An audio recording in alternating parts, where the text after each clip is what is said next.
Before I get into this commentary, the first thing to address is what's going on in the background. For once, it's not some Black Ops 2 gameplay, this is in fact Battlefield 3. Now, I've been really enjoying this game recently, so if you guys would like to see more of it, make sure to tell me, because I like playing this game, so I could definitely put out some more videos of it. Because this isn't a specific Black Ops 2 commentary, it's just a general commentary, I thought it wouldn't really matter what game I showed, but obviously I want to show you guys something that you do actually want to watch, so opinions would be much appreciated. Anyway, it's been almost 8 years since Sony unveiled the PlayStation 3 prototype back at E3 2005, but finally, PlayStation 3's time has come to an end and we are stepping into next gen. The other day, the PlayStation 4 was officially announced, and in this video I just thought I'd talk about it, give you some of the details in case you don't know, and share my opinions on it. If you've got any opinions on the PlayStation 4, then make sure to share them in the comments section below. I'd really love to hear what you think about it, especially as today I read an article that overall, the majority of people watching the PlayStation 4 stream were disappointed by the PlayStation 4 announcement. Now, I can't say I was disappointed. I mean, I'm not completely 100% sold on the console at the moment, but overall I thought it was pretty good. Now, I must confess I didn't sit through the entire live stream. For one, it was fairly laggy and pretty low resolution to actually try and watch things, but I did try my best to watch a fair amount of it, and I caught up with what I missed the next day. It was interesting to see exactly how they decided to unveil the PlayStation 4. For a start, they didn't actually show the console itself. It seemed like the mocking chants of PlayStation 3 has no games was still echoing in Sony's ears, and instead of just showing the console, they decided to show a few games instead. Now, while that has convinced me that PlayStation 4 does actually have games, it would have been nice to have seen what exactly this console is going to look like. They did, however, show the new controller.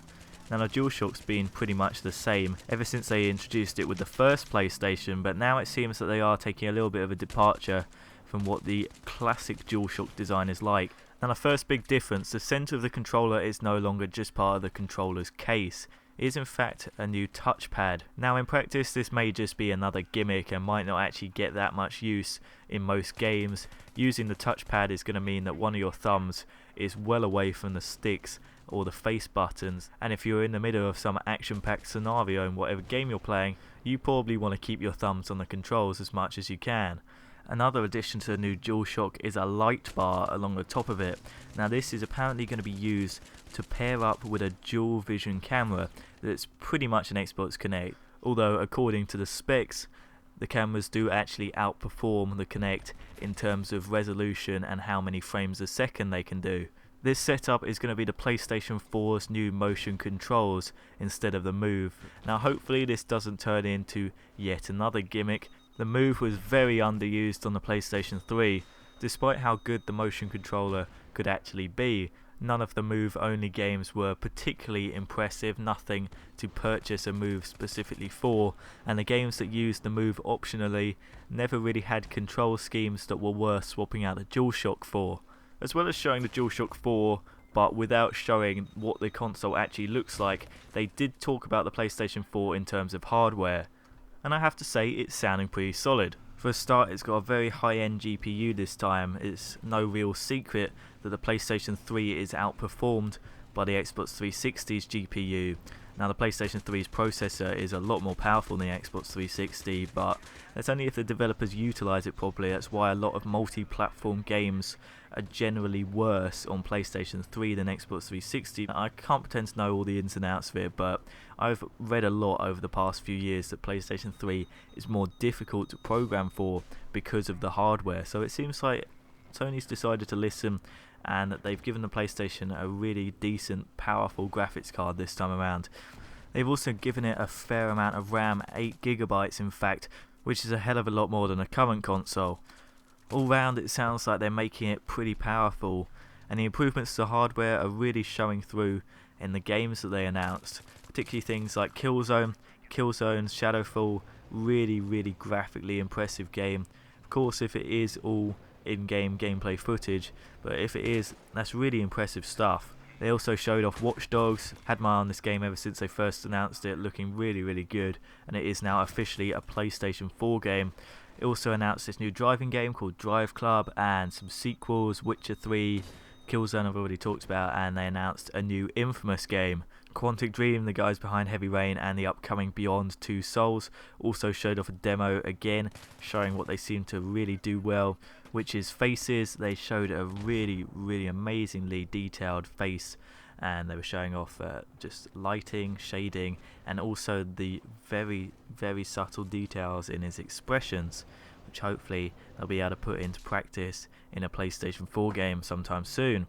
On top of all this incredible stuff, the hardware has more under its sleeve. The first thing is being able to suspend games in RAM, and it's basically putting the console into a low-powered sleep mode, but without having to turn it off fully, allowing you to stick the console onto sleep, and then when you turn it back on, the game's going to start up right where you were. They also seem to be pushing digital media a lot more, and they're doing improvements to the PlayStation Store with Gaikai, which is a game streaming system. Now, on top of the regular game streaming, they're going to implement it a lot more to allow people to demo games without having to actually download anything. When you do come to download the game, they're going to try and speed up the process of going from download to playing by allowing you to start playing the game while it's downloading. So it's going to start downloading the first bit of the game first, allowing you to play through some of it while the rest of it is still downloading. Now obviously this is going to work better in some games rather than others. If you're trying to download an open world game where the game doesn't really know what order you're going to play it in, then I foresee some problems there. But for a lot of games, this should be a pretty cool improvement. Even though they are pushing this digital download stuff, they aren't going to stop people from buying, selling and playing used games, which was a fairly major concern over the past few months. There were a lot of rumours that PlayStation 4 wasn't going to allow used games at all, so that's good to hear, especially if you're one of those people that likes to buy new games and then trade them back in fairly soon after in order to get the majority of your money back.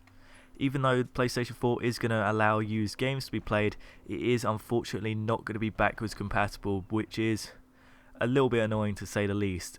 Although I have no plans to get rid of my PlayStation 3, I'm going to keep it in order to play the PlayStation 3 games.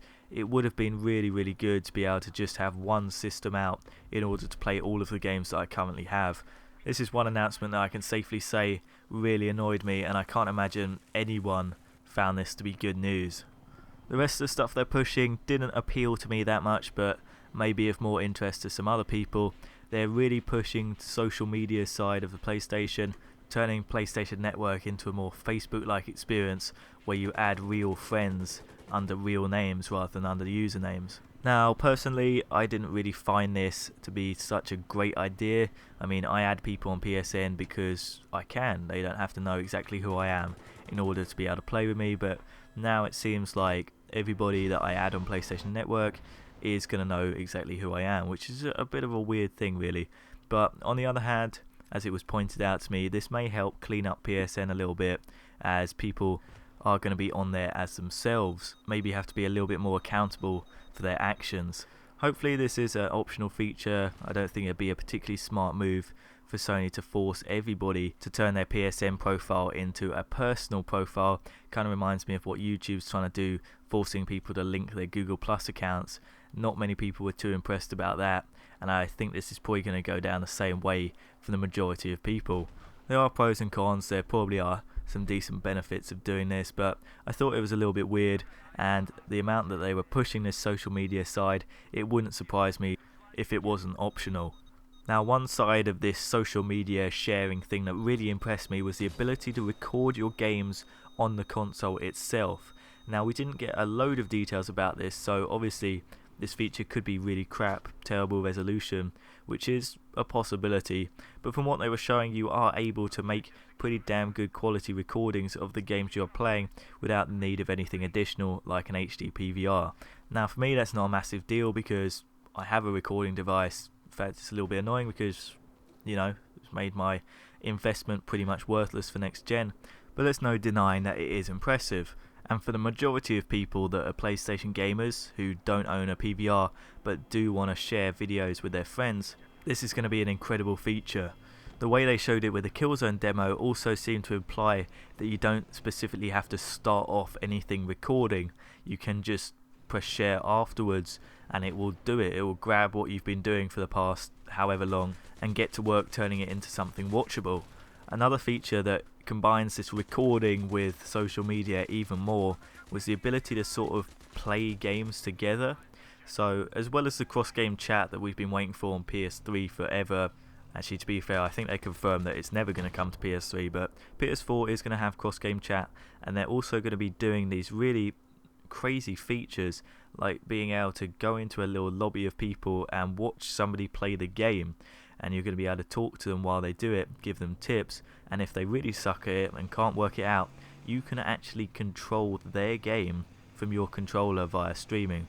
Now obviously this is going to depend a lot on how good yours and their internet connection is. I know some people that have some really shocking internet connections, so I don't see how that's really going to work that well for us, but for some people this could be a pretty interesting feature. So overall, some pretty interesting stuff was shown. The hardware specs sound good, they're backed up by some very good looking games and some great PlayStation 4 features.